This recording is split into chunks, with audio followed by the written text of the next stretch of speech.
Hey, I'm so excited about all the hype around TFT because I've also seen a lot of people saying like TFT brought me back to League. Yeah. I've even been seeing it on the Reddit. Vladimir will never get nerfed. You will get an 05 Yasuo in every one of your ranked games. NA will win worlds. Hey man, got trouble sleeping? Try Brain Effect Sleep. What are you doing in my home? Hello everyone, this is Darius from the Shotcaller, joined here by Dash on the first day of Rift Rival. Tough day. Tough one for you. Very much so, but thank you for having me. Thank you for your time, of course. Now, on the upside, the show match went your way. Yes. Were you very impressed by your colleague's performance and Kobe particularly? I was quite pleased. I was very happy for Kobe. I know how badly he wanted that victory. The ultimate tryhard. I mean, I'm a tryhard myself, so I can't condemn him for that. But I know he's been after another show match victory for quite some time, so it was good to see him get that. I'll admit, as we were talking about on broadcast, Medic might not be the greatest of competition for Kobe to prove himself against, but we'll take the wins as they come, as they were very few and far between on day one. Show matches are NA's thing. Winning the actual matches. We've got that. Yes, we can cling on to that. Yeah, the rest of the tournament so far has been tough, although expected. We did know that Europe, was obviously with G2 winning. MSI was an incredible region, and then tracking Fnatic's performance domestically leading up, I think, is what caught a lot of people off guard and ultimately made us realize, it's not just G2 that is leading the charge for EU. There's a couple squads. So. Yeah, I still remember. I have to mention this now. Back when the teams were confirmed from EU, I was like, damn, Fnatic, Origen, and G2. I already feel bad for NA. And then an NA fan replied to me on Twitter saying that, you know what, I can see FlyQuest beating both Fnatic and Origen. And I was like, okay, interesting. Right, and I think to some degree, coming out of Spring Split, because of how dominant G2 was and how Fnatic wasn't in their current form just yet, you could, from the NA perspective, take a look at what appeared to be a more competitive top three. TL, TSM, C9 trading wins with each other as TL might not be as good as G2, but we're 2, 3, 4, and then Fnatic, or something like that, right? I can understand that logic. Now, quite clearly, it's been demonstrated that that doesn't track, and it's not the case. Yeah, and the particular FlyQuest was just, okay, interesting. Anyway, MSI win, the shot call. Right, exactly. And that kind of stuff. But let's talk a bit about broadcasts. Okay. Obviously, LEC has rebranded and has now really kind of flourished, like as an insect going into a cocoon, going for sleep for a few years, and now they're turning into a beautiful butterfly. You've obviously watched a decent amount of LEC. Are you impressed with how much it has evolved over the last year? Absolutely. I mean, I think it's phenomenal to watch, and ultimately we're super happy for the European region. At the same time, it's also given us a really great opportunity to learn some things.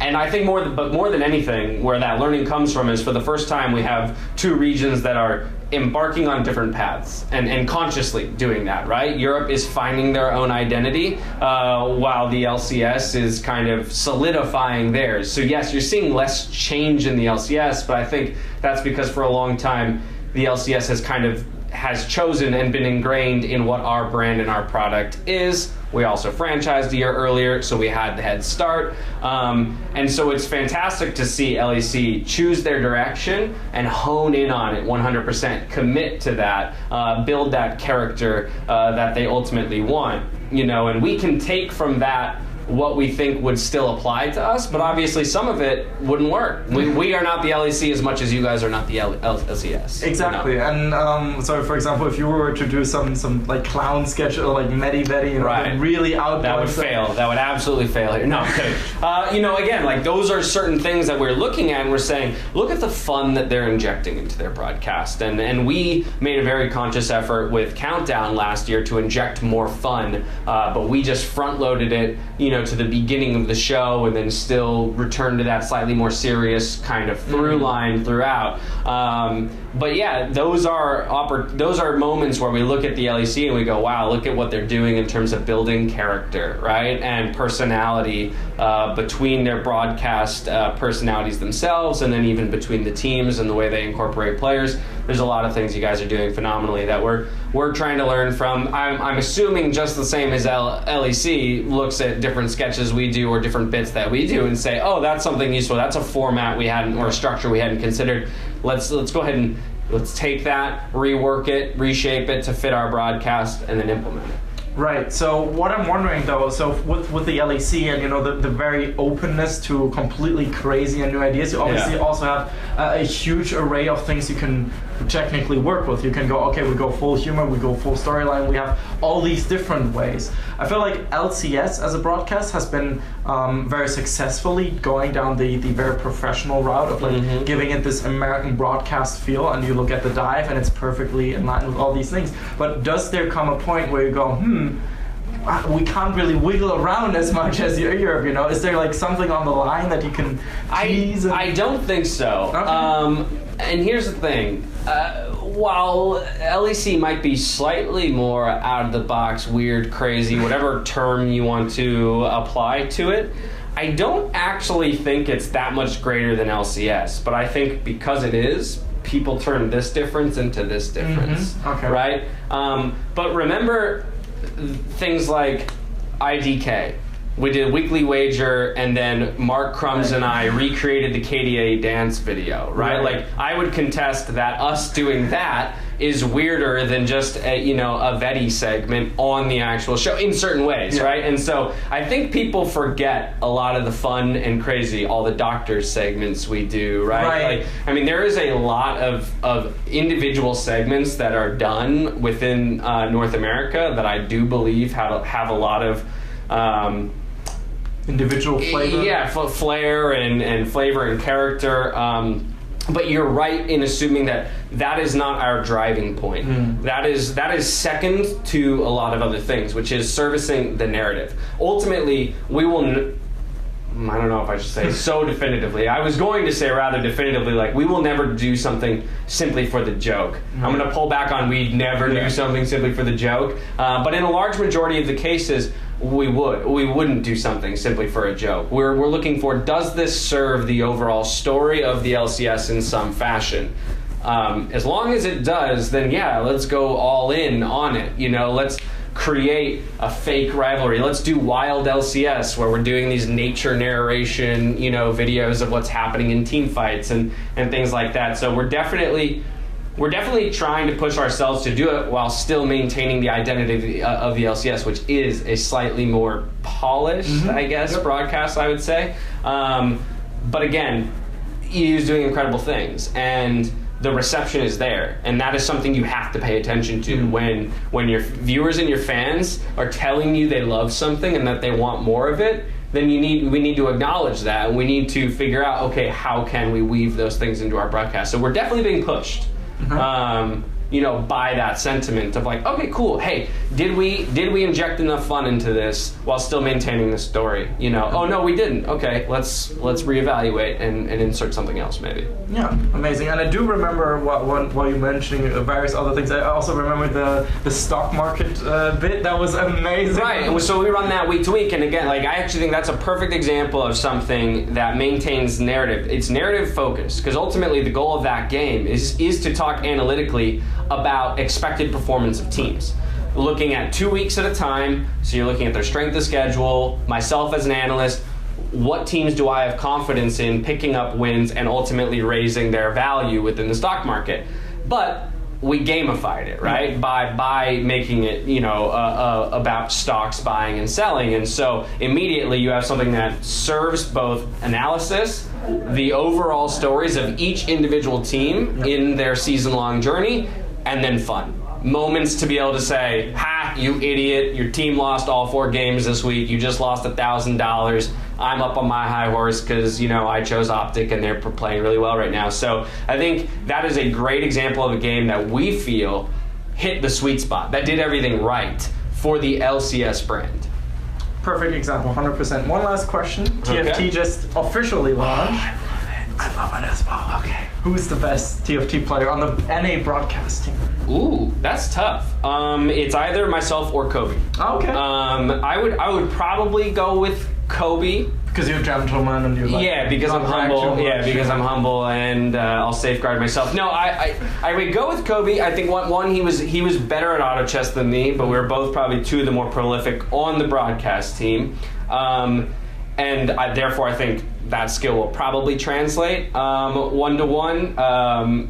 He's got an incredible mind for that kind of stuff, but I'm decent. I'm decent for sure. All the EU peeps, obviously, since you guys came over here and it released here one day earlier, they've all been spamming it as well. So I'm watching Vedius try and get up to speed on it all. And we were playing some games yesterday just to kind of bond and connect before the event today. But I'm spamming so much of TFT.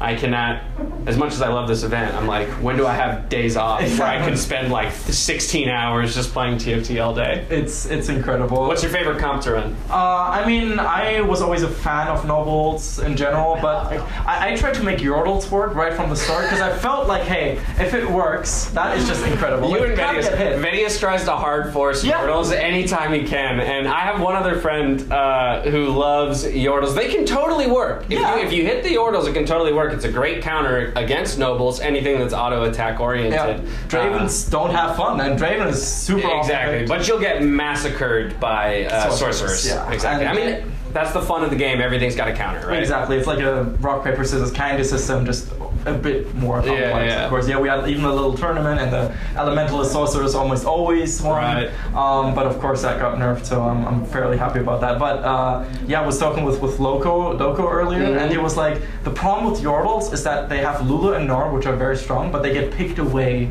for other comps because they fit so well into Shapeshifters, Wild, Sorceress, for Lulu. Right. And they're just strong. Right, if you're going Wild, Sorcerer, Shapeshifter, essentially, then you've already lost two of your Yordles there in that pool. And if someone is going Knights, potentially late game 6 Knights, then they're also taking Poppy away from you, and so you get kind of screwed. It's really tough. So hey, please buff Yordles, Riot Games. I don't know about that. I mean, I think it would be good for them. I don't need them. Well, what's your favorite comp? I would say, I think Nobles is the most fun to hit. Yeah. Because when you hit the Kale late game, like to watch the power delta, like the change is just so massive, but it is hard to hit. So I don't think it's necessarily the best strategy to go. So there's a comp that I really love that isn't necessarily OP, but no one ever goes it. It's 3 Void, 4 Ranger, 2 Glacial, 2 Guardian. I mean, that's hard to hit. It's hard. I think it's 8 or 9 pieces. But you essentially go one of the one cost voids or both, and then you have Rek'Sai or Cho. You need to have Cho Gap, so you have 3 voids. But then you have Braum, Leona as your 2 guardians, obviously, and then you have all 4 rangers. The glacials are Braum plus Ashe. So ultimately late game, it does require a lot of pieces. Again, it's still not even overpowered, but it's one of those comps that no one goes for. Because people like to ignore Void entirely. It's just a little underpowered. You can get those level 3s fairly easy. So you can get the Voids pretty easily, aside from Kassadin. Sometimes he's contested. But it's a fun comp to run. And it's actually pretty strong in the mid game. Because Rangers just start hitting hard with the damage, the armor reduction. Yeah, I mean, Rangers has been like my second favorite in that regard because I really like Varus. It's my favorite champion in the league, so I was like, okay, 100% need to play it here. Vayne is, easy to pick up. Ashe is so strong, people don't rate her and don't pick her up as much, and it's like, wow. Yeah, and because she doesn't fit into Nobles. Yeah. Right. She only fits into Glacials. Exactly, so you're either looking for Knights Glacials, essentially, or you're looking for a 4 Ranger comp in which she's just DPS, but still your primary carry is probably your Vayne with a Rage Blade or something like that. Yeah, and Kindred is also super OP by itself. It's like very nice. I love it. I played it with Glacials. Ranging Glacials is fun as well. League of Legends tournament, by the way. Yeah, Rift Rivals. I love this.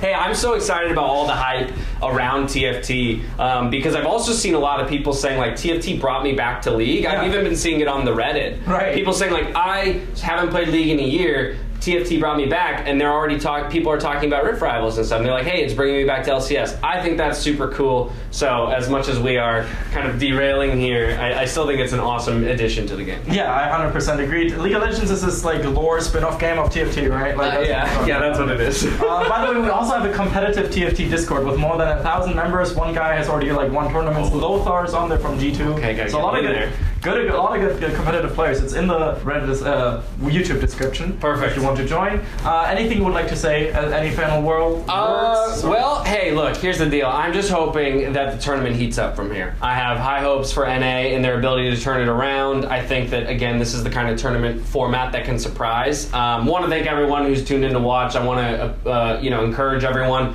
to share in the banter, to have fun. I love the tit for tat between the regions, but support your teams. At the end of the day, I think supporting the players is the most important thing because they are coming and putting on an awesome show. And so while maybe NA got beat really hard today, as NA fans, let's pick them up and encourage them going into day 2 and day 3. As per usual. Thank you so much, Dash, for your time. And Thank a hashtag for the people that watched until the end. What's your personal hashtag? My personal hashtag? You can also go with a TFT related. I don't have one. Oh, well, hashtag Nobles then. Hashtag Nobles. Hashtag Nobles. Hashtag not Yordles. Hashtag not Yordles. Hashtag Nobles. Thank you so much for your time. I hope you had a good day. This was Darius from Rift Rivals Day 1.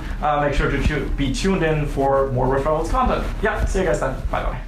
We'd especially like to thank Krzysztof Bujnowicz, Thomas Göttel, Etienne, Erich Althaus, Lukas Legal, Lazy Raven, Lama Vyuta, and Adam Novosviat for your very special support, and of course also all the people whose names you see scrolling past you. Without you guys, we would have closed down probably a while ago.